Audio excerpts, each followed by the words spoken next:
Olá, médicos veterinários! Nosso Entre Clínicas de hoje é com o tema Tumores no aparelho reprodutor de pequenos animais, com o mestre Nazilton Reis, que é palestrante convidado da Qualitas nos módulos de oncologia.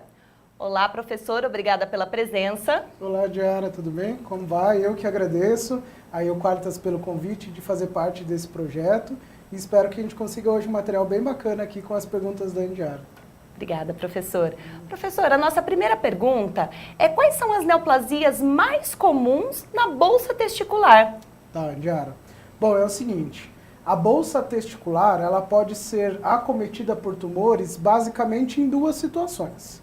A primeira delas é quando realmente nós temos um tumor no testículo e esse tumor, devido a características grandes, de grande invasão local, melhor dizendo, ele começa no seu crescimento a invadir a bolsa testicular e a partir do momento que ele invade, causa um acometimento geral dessa bolsa que recobre os testículos, Então, nessas situações, nós temos então tumores que são primários, na verdade, do testículo e que eles invadem a bolsa escrotal devido ao seu desenvolvimento e potencial potencial de invasão local, tá?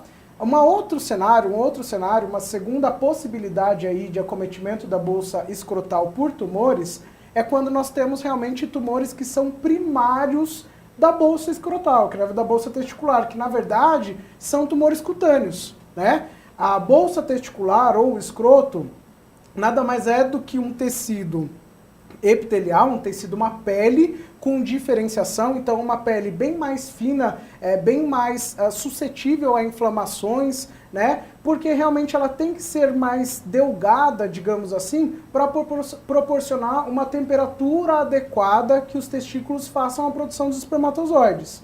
Então, por conta dessa característica, acaba sendo um tecido cutâneo mais frágil realmente. E aí nós podemos ter o desenvolvimento de tumores cutâneos nessa região.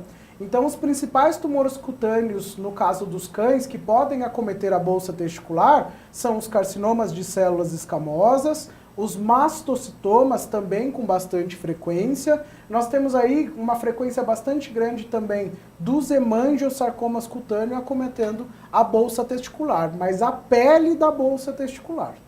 Entendido, professor. E quais são os tratamentos mais indicados para os tumores venéreos transmissíveis? Tá. O tumor venéreo transmissível, ou mais conhecido como TVT, é um tumor que essencialmente é tratado por quimioterapia, tá? Não é a única opção, uma opção exclusiva de tratamento à quimioterapia para esses tumores, mas é que é a mais utilizada. Então, cerca de 90% dos casos são tratados com quimioterapia, basicamente protocolos à base de sulfato de vincristina, e quando esses tumores estão resistentes, a droga de escolha passa a ser a doxorubicina, Temos outros fármacos que podem ser utilizados também, mas com uma menor frequência. Outras opções terapêuticas estão disponíveis? Sim. A criocirurgia é uma opção terapêutica, a eletroquimioterapia, a própria cirurgia e cauterização dos tumores venéreos transmissíveis também pode ser feita. Mas elas não são as opções de primeira escolha. Nós optamos por esses tipos de terapia mais localizadas quando a gente tem realmente já uma resistência ao protocolo de quimioterapia. Então são aqueles casos que a gente tem um resquício tumoral muito pequeno e que não regride mais a ação dos quimioterápicos. Aí normalmente a gente pode aplicar uma opção de tratamento local como essas que eu acabei de citar. Professor, e o tumor seminoma, ele pode ocorrer em testículos ectópicos? Sim, o seminoma é um dos principais tumores primários do testículo, Não só ele pode acontecer nos testículos ectópicos, mas também ele tem uma maior predisposição para acometer esses testículos.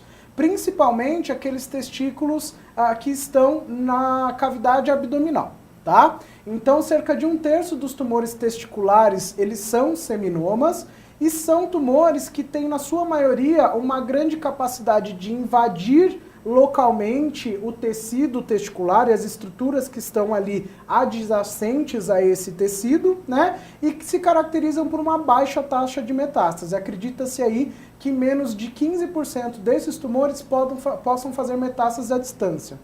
Agora, o criptorquidismo é um dos fatores, Andiara, que pode predispor a um paciente a ter tumores testiculares, como o seminoma, por exemplo, tá? Mas essas chances, digamos assim, elas aumentam conforme outros fatores também. E a idade também é um outro fator que, contribuído ou somado com o criptorquidismo, ela, de certa forma, aumenta bastante a chance desse paciente ter tumor nos testículos, tá? Principalmente um deles, o seminoma. Entendido, professor. Muito obrigada pela sua participação. Eu que agradeço, foi um prazer estar com vocês aqui hoje. E se você se interessou pelo tema, a Qualitas possui cursos exclusivos na área de oncologia veterinária. Para saber mais, acesse o nosso site. Venha para a Qualitas e seja referência em medicina veterinária.